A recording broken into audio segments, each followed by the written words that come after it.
Olá, tudo bem? Eu sou Miriam Rezende e o assunto desse vídeo são as bacias hidrográficas.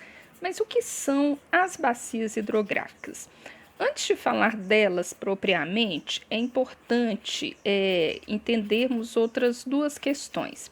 A primeira delas é a hidrosfera, ou seja, as bacias hidrográficas elas estão contidas na hidrosfera.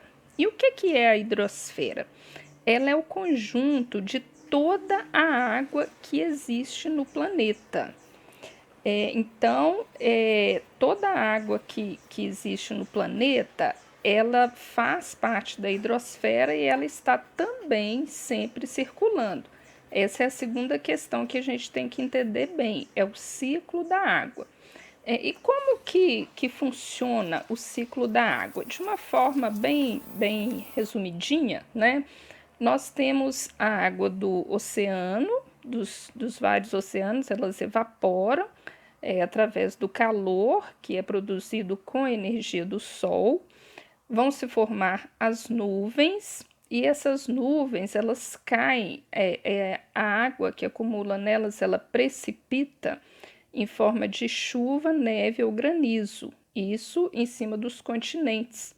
E essa água vai se infiltrar no solo e através dessa infiltração e também de parte da chuva, elas vão formar nascentes e assim formar os cursos d'água.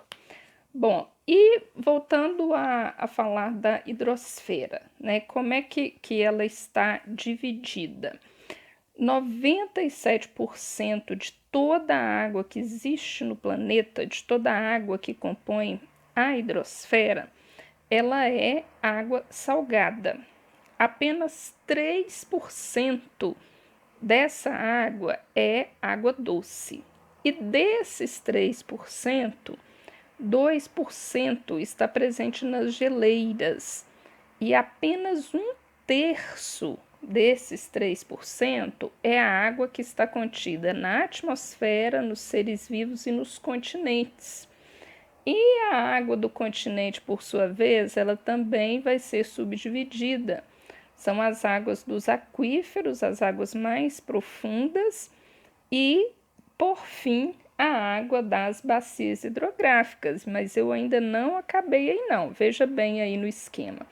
A água das bacias hidrográficas, ela também subdivide em água poluída por esgotos que são lançados nos cursos d'água, produtos químicos da agricultura, de indústrias, e a água potável, que ela é tão pequenininha, tão pouquinha no planeta, que é muito menos de 1% da água total que existe no planeta. E essa água potável ela está diminuindo. Por quê? Porque o consumo é crescente. Por que esse consumo é crescente? Porque a população aumenta cada dia mais e a cultura do consumo, do desperdício também aumenta. E essa água, ela está ficando cada dia mais poluída também. Então é muito importante estudar os recursos hídricos, pois é através do conhecimento que nós podemos colaborar mais com a solução do problema da escassez de água potável.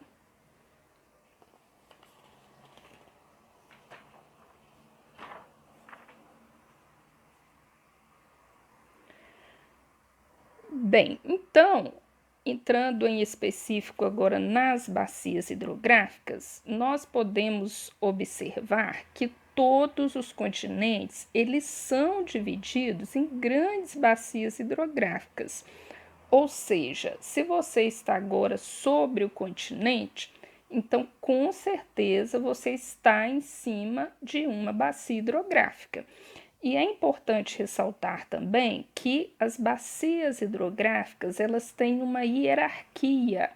Como assim? Dentro de uma grande bacia, nós temos outras menores, dentro dessa menor, uma menor e assim por diante. Por exemplo, A grande bacia hidrográfica do Rio São Francisco, ela tem várias bacias menores que a compõem. Um exemplo que eu posso dar da região metropolitana, bacias que passam pela região metropolitana de Belo Horizonte, é a bacia do Rio das Velhas e a bacia do Rio Paraopeba, que são bacias menores que compõem o Rio São Francisco. Por quê? Porque nelas passam os afluentes do Rio São Francisco. Mas, enfim, o que é uma bacia hidrográfica, afinal de contas? Vamos ao conceito. Uma bacia hidrográfica ela é uma área delimitada por um relevo mais alto. Esse relevo mais alto nós chamamos de divisores de água. E toda a precipitação, ou seja, toda a chuva, granizo, neve que cai sobre o continente, essa água ela é acolhida por uma de suas bacias hidrográficas, por uma das bacias hidrográficas do continente. Aí, pela força da gravidade, essa água vai penetrando nos solos permeáveis, ou seja, aqueles que estão cobertos por vegetação, e essa água que penetra, ela vai brotar em nascentes e formar os cursos d'água.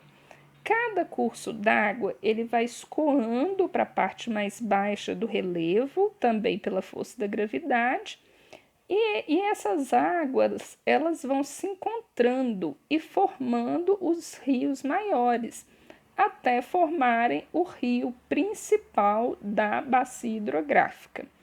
Por isso, uma bacia hidrográfica ela pode ser chamada também de bacia de drenagem. Aí, nesse esquema aqui, você pode observar partes importantes que compõem uma bacia hidrográfica. Elas têm os seus divisores de água, que é o ponto mais alto do relevo. Então, quando nós nos deparamos com um divisor de águas, a gente tem de um lado uma bacia hidrográfica, do outro lado outra bacia hidrográfica. Por que chamamos de divisor de água? Porque a água que cai ali em cima, parte dela vai escoar para uma bacia, outra parte vai escoar para outra bacia. Faz parte também da bacia hidrográfica as nascentes dos cursos d'água. Essas nascentes elas se formam pela água das precipitações que cai e penetra no solo. A bacia hidrográfica tem os seus rios, sempre um rio principal, seus afluentes, seus subafluentes. A curva de um rio nós chamamos de meandro. A parte mais alta do rio é a montante, a parte mais baixa é a jusante, e existem também dois tipos de foz, que é o local onde o rio deságua no mar ou num lago. Pode ser uma foz em delta ou uma foz em estuário. Então é isso aí. Espero que você tenha gostado. Um abraço e até a próxima oportunidade. Tchau, tchau.